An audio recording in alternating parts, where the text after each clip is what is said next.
Hai dan welcome to AutoNet Max. Kembali dengan Audi dan kali ini kita harus reviewnya bareng Grady sih. Itu baju kenapa brand ambassador banget? Oh iya dong, Expander pinter bener. Suaranya juga kayak pembalap AP-AP itu loh. Yang itu AP4, gua apa? Apa? Sekarang kita mau bahas apa, Gret? Ayo. Ya, jadi ini adalah Expander minor facelift 2020 gitu. Jadi kan karena tahun ini pandemi ya, Ya, Corona. acara mobil-mobil tuh yang gede-gede tuh ditiadakan, akhirnya orang jarang yang tahu kalau Expander ini tuh sebenarnya udah ada yang faceliftnya gitu. Facelift ini Ini sebenarnya udah ya. facelift. Nah, bedanya apa aja kita lihat satu-satu. Kita cek. Yuk. Oke, pertama kita lihat dari bagian eksteriornya dulu, terutama bagian depan ya. Yang jelas kelihatan itu adalah grillnya nih. Grillnya sekarang ada aksen kayak Hitam-hitamnya gini ya. ya ini chrome gini. Kalau yang aslinya dia kan cuman black piano doang Kayak kan. piano black cuman Sebelumnya. gitu doang ya. Betul, cuma garis-garis gitu. Iya. Subtle banget nggak kelihatan bedanya. Nah, tapi yang karakter expandernya ternyata masih dibawa. Gue kira nggak mau dibawa lagi.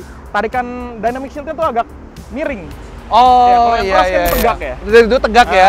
Sekarang iya. ditarik ke situ ya jadinya. Betul, jadi masih sama nih karakternya Ya, masih yang kayak gini. Terus kalau misalnya expander yang lama itu banyak banget dapat keluhan, lampu halogennya itu nggak terang. Oh, ya dulu inget cuma satu doang bohlamnya di sini kalau nggak salah tuh. Betul. Sekarang nih Mitsubishi udah memperbaikinya dengan dikasih lampu LED. Nah, dan itu ada 4 titik loh. Kayak Porsche. Anjir. Kalau Porsche titik-titik gini, Porsche kan kalau 4 ini titik gitu ya. pakai reflektor. Kayak gitu. Nah, cuman yang LED itu baru yang lampu Lampu gedenya utamanya aja ya. Lampu sen dan lampu fog lamp-nya masih pakai bohlam. Oh, Ya, oke. Kalau yang Expander Cross dia padahal udah LED loh. Iya, lampu fog iya. lamp-nya. Ya ini sport ya. Ya, Ya ini. memang segmennya harus di bawahnya sih. Ya, oke lah. Selain itu apa lagi, Kirat? Perbedaannya? Nah, tadi kita udah sebutin belum ya? Kalau Expander itu sebenarnya dia yang manual. Oh iya. Belum sebutin ya? Belum disebutin gitu dari tadi Expander nih. ini yang manual. Jadi karena dia yang manual, jadi dia adalah tipe yang sport. Sport Ya. paling Paling tinggi. ya berarti Ya, bisa karena dibilang yang ya. manual itu yang buat Ultimate nggak ada dia. Nggak ada ya? Iya, Jadi Ultimate manual matic cuma doang. ada di sport. Betul. Nah, jadi kalau kita lihat dari keseluruhan sih ya, gue sih lebih demen bentuknya yang sport. Kenapa? Sampingnya spionnya dia nggak chrome. Oh iya. Handle-nya juga dia nggak chrome. Handle-nya juga nggak chrome. Iya. Lebih nyatu. Lebih nyatu dan lebih Garis-garis kalem. warnanya lebih kalem. Nggak nyentrik gitu loh. Karena mukanya tuh udah terlalu nyentrik, jadi sampingnya Mukanya nggak udah usah. stand out banget sebenarnya. Betul. Terus kalau lihat peleknya kayaknya ada bedanya juga ya. Ah, peleknya juga baru ya? Iya. Desainnya jadi lebih aftermarket. Aftermarket. Kalau gue bilang ini ya, kayak ngambil inspirasinya mungkin dari BMW i8 yang Yang pertama kali keluar ya. generasi awal ya. Iya. Ada apa namanya 5 palangnya tuh, ada hitam putihnya tuh modelnya Iya, gini ini model numpuk-numpuk kayak juga. gitu. Ini agak Ukurannya- lebih lebar dikit sih. Ya, ukurannya masih sama ya, 205, 55 R16 dia. Jadi nggak ada perubahan di ukuran ban. Selebihnya apa Kayaknya ya? masih sama ya? Selebihnya sama kayaknya ya. Iya, selebihnya masih. Chrome di bawah ini juga masih ada ya? Ada, itu juga memang oke, ada dari yang lama. Jadi memang tidak ada perubahan lagi, makanya mereka nyebutnya model year change atau minor facelift ya. Minor facelift. Bukan major facelift, bukan major facelift yang gede-gedean. Ya, balik lagi ini masih tetap paling atraktif di kelas LMPV. Nah, lebih detailnya mending kita lihat dalamnya. Dalamnya juga katanya ada perubahan juga ya. Ya, ada perubahan sedikit. Kita lihat dalam deh. Yuk, kita lihat yuk. Pakai masker, Gret. Oh iya lupa. Aduh, lagi jalan nggak pakai masker, terus suruh nyapu jalan. Ini males juga lagi review. Perjalanan gue review. Oke, sekarang kita di interior ya. Ya, sambil nyetir ya sekalian ya. Nyetir aja deh, karena hujan. Tadi udah gue bilang jangan cuci mobil, lo cuci mobil, hujan. Ya, tadinya mah biar nggak kotor gitu ya. Emang gila hujan. Hilsat sih. Gimana? Interiornya gimana? Bedanya apa? Oke, kita ngomongin dulu dari interiornya ya. Memang kalau dilihat secara apa begini Sekilas aja sih gitu sama ya. aja ya sekilas ya. Tapi yang beda itu dia patternnya. Pattern ininya ya? Ya. Trim di sininya ya? Betul, dan karena memang ini yang ini ya Expander yang sport ya, tipe sport, jadi dia warnanya hitam nih. Metal dan hitam ya? Ya, dashboardnya ada hitam, meskipun ini atasnya langit-langitnya sih masih beige ya. Oh. Jadi mungkin kalau misalnya ini warnanya hitam juga mungkin lebih premium ya, lebih kelihatan lebih kerasa wahnya sportnya ya. juga ya. ibaratnya. Kalau kayak gini kan jadi kayak kopi, susu gitu ya. Tapi masih mending daripada Expander yang cross itu. Dia sini coklat, hitam, beige. Jadi kopi, gula merah, susu gitu. Boba. Boba. Lagi ngetren nih sekarang. Lagi ngetren. Kopi boba. Kopi boba. Iya. Nah, terus bedanya lagi itu ada di head unit. Oke. Head unitnya dia sekarang pakai yang layar 7 inci nih. Ya, mirip sama Expander Cross punya sebenarnya. Tapi ini udah fitur, dia udah dilengkapi sama Android Auto sama Apple CarPlay. Lumayan lengkap juga berarti ya. Yes, dan dia udah ada kamera mundurnya. Oh iya. Gue ingetnya dulu, Sport itu menarik, tapi nggak ada kamera mundur. Yes. Kalau layarnya juga nggak salah dia belum yang nggak ada layar begini. Iya, nggak ada layar gini yang head unit double din biasa gitu kan ibaratnya kan. Ini juga kita lagi lagi nyetir aja kita bisa lihat kameranya sih, bisa diakses. Tuh. Oh, jadi kita mau ngepoin belakang juga bisa ya? Iya, bisa ngepoin mobil belakang. Tapi ya perhatian tetap ke depan ya, jangan lihat ke belakang. Betul. Hidup kan maju, bukan mundur. Oke, terus memang ini banyak yang menyayangkan gitu ya. Kenapa pengaturan AC-nya masih pakai knob? Oh, iya, masih putar-putar iya, begini. Di saat kompetitornya sekarang udah banyak yang pakai AC digital. Pengaturannya, tapi dia masih knob. Tapi seenggaknya dia ada kayak sirkulasi gini ya. Sirkulasi udara sama kayak heater di kaca belakangnya juga udah ada ya. Kaca belakang ada, terus buat yang depan juga udah ada. Juga ada blowernya lagi. Iya, udah blower depan. Tapi USB hilang ya di sini ya? USB yang di bawah hilang, dia pindah ke head unit. Oh, ya, jadi ke satu di atas sekarang ini. udah ada slotnya soalnya. Oh, oke. Kayak gitu. Selebihnya sih kalau dari sini sih sama semua sih ya. Transmisinya beda. Transmisinya dia manual, dan manual ini patternnya dia gigi mundurnya ada di sebelah kiri. Gigi satu. Eropa ini. Jadi udah masukin gigi mundurnya mesti ditarik dulu ya. Terus tarik ring dulu ya, baru ke kiri ya. Betul. Gue yang coba deh. Udah. Langsung coba nyetirnya nih kita. Coba nyetir aja deh. Ayo ya, deh. kita tukeran dulu, melipir dulu. Oke.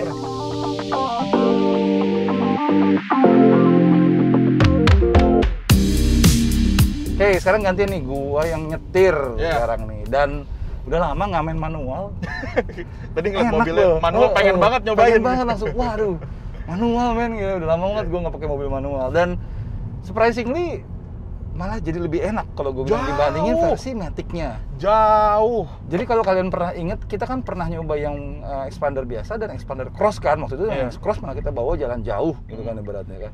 Itu gue sempat lumayan komplain mengenai performa transmisinya, performa gearboxnya. Memang tenaganya juga mobil ini nggak gede-gede banget ya. Cuman gearboxnya tuh agak apalagi pas kemarin itu kita coba nanjak gitu kan. Nanjak turun. Gearbox itu standar abis gitu loh. Jadi kadang-kadang tuh dia harus nanjak tuh kehabisan napas banget. Tapi gearbox manualnya ini gua lumayan salut. Karena gini, ini gigi 3 ya, kita masukin gigi 3 nih. 3 ini dia jalan santai. Dan range-nya lumayan panjang. Jadi kasarnya kalau kondisi kayak 40, 30, lu masih bisa pakai gigi 3 buat narik. Iya. Kalau misalnya lebih lambat lagi, misalnya kita mau melambat dikit, kita pakai gigi 2.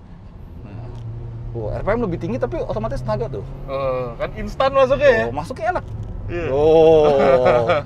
Nariknya enak gitu loh.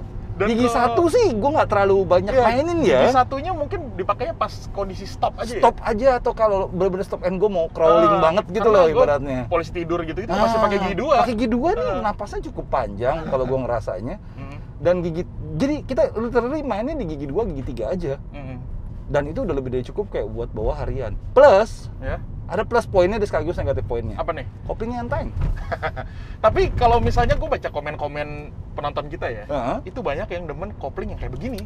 Gue kurang suka kayak nggak ada feel. Ya, gue juga memang kurang suka. Engage-nya tuh kapan gitu loh, gue agak kurang suka. Agak gitu kurang, loh. Ya tapi orang kayak kemarin aja ngomong koplingnya Yaris gue gitu kan. Yaris itu kan koplingnya menurut gue udah lumayan enteng. Masih enteng. Orang bilang berat itu. Buset. Iya, ya mereka sukanya kayak begini gitu ya. Selera sih, tapi kalau belum kita sih koplingnya Subaru. Iya, kopling mobil balap ya. Udah kayak mau ngelempar kaki loh. Aduh, ini sih enteng banget sayangnya tuh. Tapi ada ngefeknya juga ya. Sadar nggak? Ke rem. Oh iya, jadinya remnya juga gue ngerasa kalau yang versi sebelumnya itu kayak lebih dalam ya. Dalam dan diving. Dalam dan diving banget. Ini kayak sedikit lebih refine nih. Misalnya kita gas, terus kita rem dikit nih. Tuh.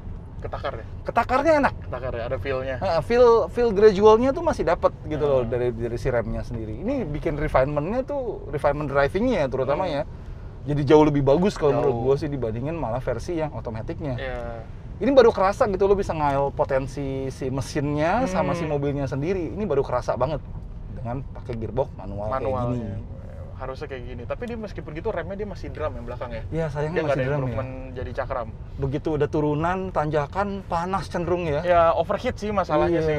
Kalau pakem sih sama-sama Pakemnya sih pakem, cuman dia begitu udah overheat overheat, aja kurangnya. performa turun agak baal rasanya. Mm-mm. Takutnya di situ. Iya. Sayang sih memang sih. Terus kalau kita ngomongin mesin gimana nih? Kalau mesin sih kalau menurut gue ya itu, kemarin begitu pakai gearbox otomatis, mesinnya kerasa kurang kalau menurut gue. Jadi sebenarnya itu potensial ya? Jadi sebenarnya mesinnya sebenarnya oke, dibilang Iya. kencang juga enggak. Ya LMPV lah what you expect gitu kan ibaratnya. Iya. Tapi ternyata nggak sebusuk itu gitu kan. Jadi masalah itu di transmisi. Masalahnya itu di gearbox gitu aja. Buat info aja, mesinnya dia masih sama 4A91, 1500 cc, 4 silinder, tenaganya 104 horsepower, dan ya. torsinya 141 Nm. Masih sama, Masih persis. standar Ya, abis. cuman dia udah dikasih cover sekarang. Pertama Oh, kali, iya. depannya ada covernya Engine ya. ada cover. Kalau dulu kan pertama kali launching nggak ada ya. Kayak kosong aja ya, Kosong. berantakan ya. Aksesoris banyak sih. Iya sih emang. Tapi ini lumayan loh. Nih, ya, gigi 3 nih ya. Tuh. Responnya oke ya. Oke loh. Oh. Gigi 3 loh. Gigi 2 lebih narik lagi. Ntar kita coba di Iya. depan deh. Ini kebetulan lampu merah. Nih, remnya juga jadi jauh lebih ketakar. Takar. Oke loh ini. Surprisingly oke loh. Gue yang otomatis gue nggak suka karena kerasa underpower. Tapi ini jauh lebih oke. Oke, sekarang jujur aja gue penasaran. Jadi gue kayak mau berhenti dulu ke pinggir nih, melipir dulu. Terus gue mau tahu gigi 1, 2, 3 nya range-nya sampai berapa. Dari 0 ya? Dari 0 ya. Oke. Oke, kita coba dulu. Gigi 1. Oke, udah berhenti, gigi 1 masuk, kita mulai. Tuh, enak sih. Wow, tuh kan? Kelihatan banget kayak buat nanjak crawling doang gigi satunya. Oh, gigi satunya nampasnya dibilang panjang-panjang banget juga enggak. Pendek justru. Pendek, cuman emang buat ini. Gigi 2-nya lumayan loh. Gigi 2 ini bisa Gigi sampai 2. 60, RPM 5.000-an. Gigi itu tarikannya enak. Gigi 2, gigi 3 sih bakalan kepake banget sih di Iya. jalanan biasa. Gigi 3 sih panjang ini nampasnya, mungkin bisa 100 nih. 80-an dapat ini. tadi 100 dapat. Mungkin gigi satunya itu dipakai kan karena dia masih penggerak roda depannya. Oh iya. Kan buat nanjak-nanjak tuh dia butuh tenaga, Tenaga. rasio yang pas lah ya Iya, istilahnya. dan traksi dan torsi segala kan ya. Oke, Jadi oke, mungkin oke. kayaknya dia bikin gigi satunya tuh napasnya pendek. Pendek dan gunanya memang buat beban ya jadinya ya. Dan lumayan ini, 3 tadi gue bisa dapat segitu, coba sekarang gue sikat 4 ya, kita coba 4. Kalau kecepatan 4 kecepatan 60, ini RPM masih di bawah 2.500, masih di 2.300-an. Jadi Kalau harusnya sih kecepatan 100 masih di 3.000-an lah harusnya. 3.000 bawah dikit. 3.000 bawah dikit ya? 3.000 bawah dikit. Efisiensinya sih harusnya masih bagus ya hitungannya. Kalau Oke lah. 3.000 di atas tuh biasanya baru. Itu ngomongin itu juga tuh. Pengaruh juga tuh. Iya, itu pengaruh. Manual sama matic tuh pengaruh di konsumsi bahan bakarnya juga. Bener. Nah, apa namanya, mungkin ada beberapa orang yang bilang CVT tuh irit banget. Irit kalau konstan. Iya. Jadi kenapa CVT itu irit kalau konstan? Karena kalau di tol, jalanan konstan 80, 100, RPM CVT itu bisa rendah banget. Bisa 2000, 1800 malah kadang-kadang. Sedangkan kalau mobil-mobil manual atau torque converter itu biasa RPM di 3000, 3300. Iya, lebih tinggi di Lebih situnya, tinggi. lebih berisik. Lebih berisik. Meskipun lebih dia tinggi. expander yang matic-nya belum CVT ya. Belum CVT Masih memang. biasa ya? Cuman ya itu, untuk kita bisa melihat sebuah mobil itu efisiensinya bagus atau kagaknya di jalanan yang apa ya namanya, yang cruising speed, itu kita bisa lihat dari RPM-nya. Yes. Dan kayak buat nanjak-nanjak kemarin ya, akhirnya juga yang matic itu yang kita coba dia malah jadi boros ya. Kalau ini sih dia tadi average-nya 1/11-an sih. 1/11-an ya masih kombinasi. 1/11-an kombinasi. Jadi kadang-kadang enaknya manual, lu bisa pilih gigi yang mana yang tepat untuk kondisi jalan seperti apa, kondisi pembebanan seperti apa. Lu lebih apa ya? Bisa menyesuaikan. Menyesuaikan lah. Terserah kita gitu. Bener. Jadi bukan kita nyesuaiin mobilnya. Bener. Iya. Kita bikin mobilnya ngikutin kemauan kita. Betul. Itu yang pengemudi antusias ya biasanya Betul. demennya di situ. Biarpun kalau lu suruh gue nyetir macetan di Jakarta pakai manual, gue juga kagak mau. Jujur aja. Gue masih pakai manual. Lu masih manual. Hidup manual. Hidup manual. Oke. Terus kita lanjut kali ya? Lanjut. Mungkin ke bagian suspensi? Suspensi sih khas sebuah expander ya. Refinement-nya tetap kalau gue bilang di kelasnya ini masih yang paling bagus. Ya, paling bagus. Karena Setuju. dia tuh nyaman, Hmm? bantingannya enak, Dan bahkan kalau bisa dibilang dibanding Innova pun dia nggak kalah-kalah jauh. Nah, kalau Innova peredamannya bagus. Innova kan benar-benar kayak empuk sih, banget kan jadinya kan. Tapi kalau buat belok tuh jadi agak limbung. Selain dia juga leather frame ya. Iya, leather frame. Ini monocoque. Ini lebih kerasa rigid. Lebih rigid. Tapi masih dapat empuknya tuh masih masuk. Masih. Meskipun dia belakangan dia masih torsion beam gitu. Kalau dipakai belok sih memang agak melayang sih. Ya, kalau dipakai maksa sih agak lari sih. Tapi mobilnya masih nurut depannya tuh. Iya, depannya masih bisa kita paksa masuk gitu ya, masih bisa. Itu enaknya tuh. Ya ini package yang kalau gue bilang sih malah jadi lumayan komplit sebenarnya sih untuk di kelas LMPV. Tapi kenapa kurang laku ya belakangan ini ya? Enak. Mobilnya enak. Refine. Material bagus nih, plastiknya bener, solid ya, nggak meleot-meleot. Fitting juga bagus. Fitur lumayan. Fitur bagus. Tapi kenapa nggak laku? Gitu. Bukan nggak laku sih, kalah laku. Kalah laku sama abang tua, penguasa pasar. Tahu lah kalian siapa lah. Gitu ada baratnya. Kalau menurut gue sih gampang sih sebenarnya, satu alasannya. Kalau kita lihat harganya. Harga? Iya. Ini mulai dari 217 sampai koreksi gue ya kalau gue salah ya. 260-an ya? 275. 275. Wah, 275 tuh. Ultimate tuh, Matic. 217 sampai 275 emang range-nya tinggi. Cuman di range yang tinggi itu juga harganya juga lumayan tinggi untuk yang spek-spek yang lumayan atas ya. Mid ke up-nya lah ibaratnya. Sedangkan si penguasa pasar itu mulai dari 190-an gede, 197 kalau nggak salah, sampai mentoknya 248. Jadi dia masih bisa jaga harganya di bawah 250 ya? 250 psikologisnya tuh masih bisa jaga harga. Plus diskon. Oh iya, belum sama diskon. Iya ya. Itu dia, plus sama diskon. Jadi let's say diskon 10 juta, 15 juta deh, nggak apa-apa deh. Iya sih, tapi kan jauh. Tapi jauh. Kadang-kadang gini loh, susahnya di market kita. Kalau gua nih ya, kalau gua kembali lagi, kalau gua akan nyari mobil yang gue suka dulu, yang gue pikir merasa refinement ya, bukannya feature aja ya, refinement. Terus gue kumpulin duit, gue coba dapetin tuh mobil. Tapi kalau orang kita kebanyakan, gue punya duit berapa, gue dapat mobil seharga itu. Langsung lihat kayak fiturnya apa gitu. Fiturnya apa? Gue dapetnya apa? Nah, price bracketnya langsung di-cut dulu sama mereka. Nah, kadang-kadang jadinya ujung-ujungnya yang harganya lebih tanda kutip terjangkau, itu yang mereka cenderung akan pilih duluan. Padahal kalau kita ngomongin refinement mungkin ya, refinement itu kan mahal. Dia butuh research, dia butuh setting segala macam, itu mahal banget. Yang jadiin mobil enak itu sebenarnya refinement. Nah, itu sebenarnya satu poin lagi yang kalau kita diskusi ini ya. Dulu gue juga ngeliat mobil feature. Awal-awal main mobil gitu ya. Pasti ngeliat feature kanan kiri, feature ini itu ini. Cuman kalau kita ngeliat sekarang, brand-brand baru pun fiturnya udah nggak kalah. Iya. Kita lihat tuh brand-brand dari Tiongkok tuh fiturnya, wow. Ya, itu mereka jualan fitur semua. Jualan fitur, jibun semua. Tapi refinementnya, waduh, susah deh refinement. Mungkin belum nyaingin Jepang, tapi dia masih bisa bersaing mengandalkan fitur. Ya. Mengandalkan fitur. Kalau udah biasa, kita udah nyobain banyak mobil segala macam ini itu, kita baru akan ngerasa refinement tuh penting.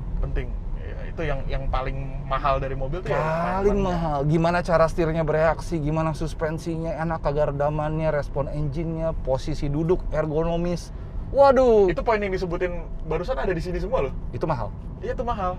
Ini ergonominya juga enak ya. Posisi ergonomi dari masih ada posisi duduknya, tangan ke setirnya. Juga enak banget. Gue demen si rem tangannya ini agak tinggi, jadi kayak bawa mobil-mobil apa-apaan itu. Mobil balap ya. Kan gitu kan ibaratnya, dan tuas transmisinya ini agak tinggi, jadi lu deket gini. Iya, ergonomi enak banget. Dulu mungkin kalau kalian pernah lihat video gue yang waktu bahas Mazda, gue puji Mazda, jujur aja kenapa? Ergonominya gue bilang spot on. Jadi kayak all within our reach gitu. Jadi benar-benar gampang dijangkaunya sama tangan dan nggak butuh lama untuk pembiasaan. Gitu. Itu yang menandakan sebuah ergonomi mobil didesain dengan baik. Iya, dan pengaturannya juga enak dia. Setirnya bisa teleskopik. Betul. Nah, satu-satunya nih kelasnya ya, bisa teleskopik ya. Itu udah plus poin sih. Tapi kembali lagi, kalah laku. Dalam tanda kutip, satu-satu di kelasnya kalau Livina nggak dihitung. Oh iya. Livina kan dia juga ganti kedua. Ganti baju doang ya? Baju doang. Iya. Ya, baik lagi, pasar kita ya gitu ya, terima deh. Ya, nyarinya. Makanya kalau pemikirannya kayak gitu, mobil enak kapan masuknya di sini? Nggak bakal enak laku kapan lakunya. Nah, karena kita nggak dimasukin. Jadinya dikasih mobilnya yang ya gitu-gitu aja, mobil nggak bakal mobil bagus. Jelek aja laku. Jelek ya. ampun dah. Sudah. Udah. Oke, sekarang kita sampai ke kesimpulan aja deh, dengerin curhatan kita. Iya, malah jadi curhat nih. Ya sekali-sekali lah ya, daripada kalau nge-review fitur kan ya Bosen juga lama-lama. gitu-gitu aja juga. Refinement. Susah orang ngerti. Udah curhat lagi. Udah, kesimpulan. Ya, kesimpulannya memang Expander ini kalau dari segi fitur, dari segi ya macam-macam sebenarnya nggak banyak perubahan. Betul. Cuman sedikit aja minor. Dia juga namanya minor gitu ya. Tapi ya menurut gue sih dia masih the best-nya sih di kelas. Ya, di LMPV gue akuin dia masih salah satu yang benchmark kalau menurut gue. Untuk LMPV lainnya ya. Paling nyaman, paling refine. Dia paling nyaman, paling refine, dia punya feature yang bagus, dia punya tampilan yang atraktif, dan dia juga punya harga yang paling tinggi di antara semuanya. Tapi wajar sih itu semuanya kalau menurut gue ya. Betul. Harganya sih masih ya wajar lah. Oke, paling gitu aja video kali ini ya. Ya. Kalau misalnya kalian suka, tekan like, komen, dan subscribe kalau misalnya kalian belum. Tekan juga tombol loncengnya supaya langsung masuk notifikasi baru ke HP kalian. Gue Grady. Gue Audi. Sampai ketemu di video berikutnya. Sampai ketemu. Jangan lupa makan. Jangan lupa test drive. Jangan lupa Test drive semua ini. Test drive ini baru makan. Ini mau sambil nyetir atau? Buat info aja, mesinnya dia masih sama 4A91. Buset, dicipratin air. Kayak iklan Mitsubishi kuda. Udah?